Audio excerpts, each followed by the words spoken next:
Good morning. I'm Cynthia Kizer. I work at MD Anderson with insurance clearance. And so I just wanted to briefly go over some things that help with getting approvals for your insurance clearance. And some days this is what we feel like when we're dealing with the insurance companies. It's just depending on who you talk to of what they're going to tell you. So with insurance, basically there's two types of the fully funded, which is where the premiums are paid directly to the insurance company, and you get a policy that's kind of a run-of-the-mill policy. There's also a self-funded policy, which the premiums are the employer provides the money to pay for the medical claims, and that means also that the employer gets to pick out the policy. So they may have some exclusions in there that regular fully funded policies don't have. With the self-funded policies, the administrator, which is usually the insurance company, they pay the claims on behalf of the insurance company, of the employer.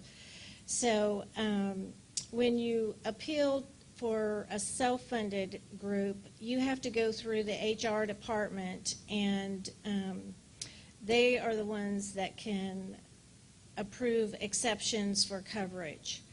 And that's a little bit different from the fully funded, which with the self-funded, the insurance company has to go by what the policy says. They can't make any deviations from the policy. And also for the drugs, the IV drugs are covered under your medical policy, and your oral drugs are covered under the pharmacy benefit, which is usually a separate policy and administered separately from the medical.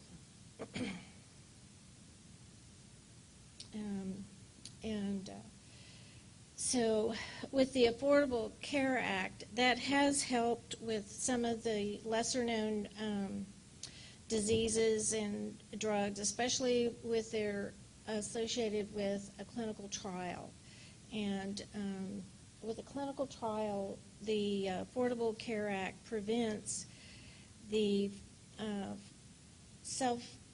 fully funded insurances from denying a clinical trial. So if you're on a clinical trial for treatment, this can help you. It doesn't mean that they will pay for the drug, but if it's a trial where the drug is provided, then this will help with paying. They have to pay for the routine cost. If it's an IV administration, they have to pay for the IV administration and lab work, any kind of imaging that is needed for your treatment. Now, with appeals,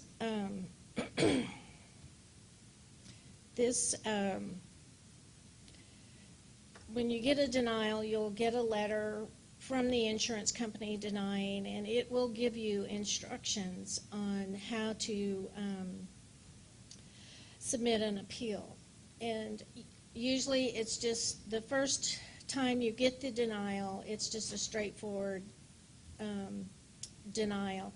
They will give you instructions on the letter of how to file an appeal, and the appeal is not reviewed by a doctor that specializes in the disease or the care that you're giving. You may be going to an oncologist, and it doesn't mean that an oncologist is going to be reviewing your appeal. They may be a surgeon or a pediatrician. So with your initial appeal, you can expect that they will uphold the appeal. Now, on the second level appeal, you have the option to request an appeal and have reviewed by the medical doctor that is the same profession as the one that's treating you. So if you're going to an oncologist, you can request the appeal to be reviewed by an oncologist that treats your condition. And this is usually where you get the appeal overturned. When you submit the appeal, you need to give a brief history of your disease and your symptoms, the treatment that you've received, and then you want to also submit papers, published papers that support the drug that you're requesting. And once you submit this, you need to follow up. And a lot of times we call every day. And when we call, we always ask for the person's name that we're speaking with, and we note the date and the time, and we ask for a reference number for that call.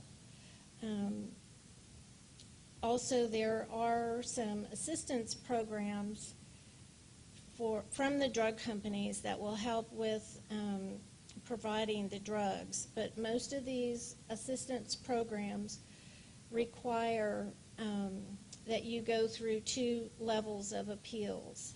So those have to be completed before you can apply for these pharmacy assistance programs.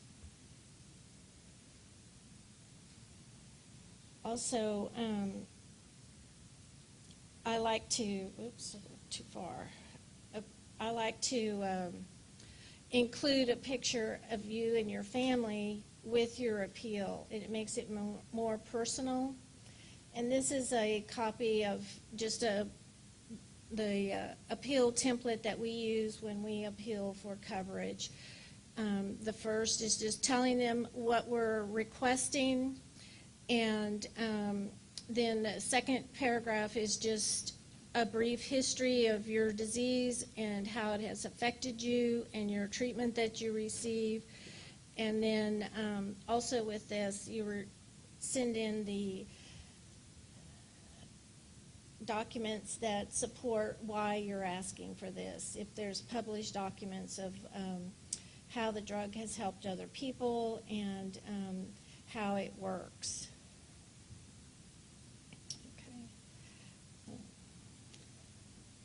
I have copies of one of the articles that Dr. Yonku has published in the back, and if you need something to send in to help with your appeal.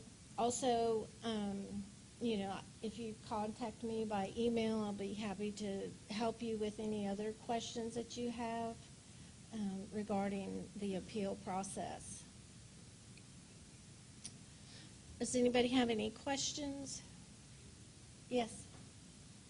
So we've been at several medical facilities, but one we've had to go back and forth was when my wife started out her treatments.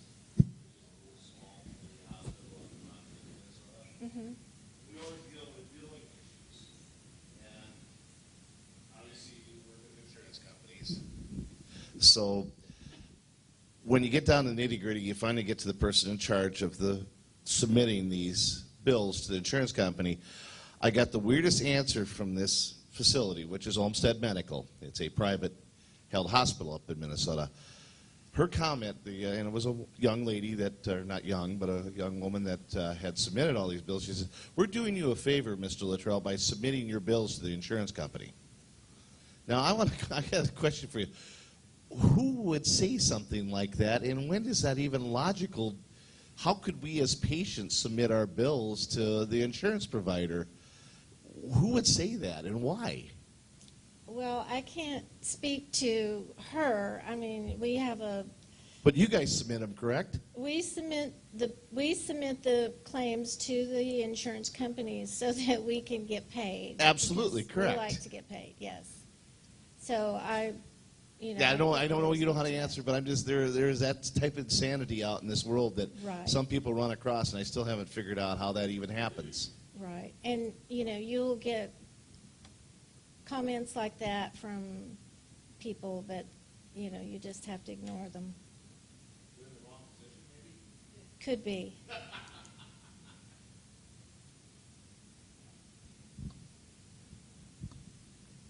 Hi, sorry, we came in late, so I'm not sure if you've covered this, but we're in a situation where my husband, who's the patient, is on Medicare, and they have denied the request for Kineret, specific medication. We've appealed through the Medicare process and been denied 3 or 4 times. We're waiting to hear about a request for a review of an administrative law judge decision. But I'm thinking, was that the right way for us to go, or is there another alternative? I mean, our insurance company is saying, guess what, sorry, Medicare is telling us we are not required to cover this medication for you. So do you have any suggestions for maybe additional strategies? I would use this form letter and fill in, as appropriate to his care. And back on the back table, I have a published document supporting the treatment with anakinra. And so I would submit that. So do we, I'm not even sure at this point who we send it to. Do we send it to the insurance company or Medicare? That probably would have been a question for the person that spoke before me. She spoke on Social Security and Medicare, but you can appeal for drug coverage to Medicare on drugs that they don't provide. But we normally appeal directly to, Medicare. We haven't gone as far. But on your denial letters, there are instructions on how to submit the information that you want. Okay. We've done that 3 times over. Okay. So there should be also instructions on submitting to the judge that's going to review it. Cynthia, I might step in actually. I don't remember any ECD patients who was treated in our facility ever actually denied, like a denied Right. for Kineret. I mean, we obviously got denied, but we obviously got around that. I mean, Right. sometimes it was excruciating process which took a couple months, but we always ultimately got it sorted. Right. I mean, is the patient assistance program, because I know that SOBE has a patient assistance which is quite reasonable, which actually helped us a couple They times. denied us. Okay. And we're both just recently retired, so but I don't know if you've had any experience with anyone else on Medicare. That seems to be the culprit. You do have to request a physician that takes care of patients that have this disease to review it. And you might have missed that. And the other thing on the pharmacy assistance program, if you get denied, you can appeal that and write a hardship letter, and they will consider a hardship letter also. And when you submit your hardship letter, make sure that you include all your expenses for treatment, because they will deduct that straight from the income amount, and it may qualify you for the pharmacy assistance program. Thank you. Any other questions? No? Okay, well, thank you very much. We appreciate your help and your wonderful... Thank you. I have a question. Sure.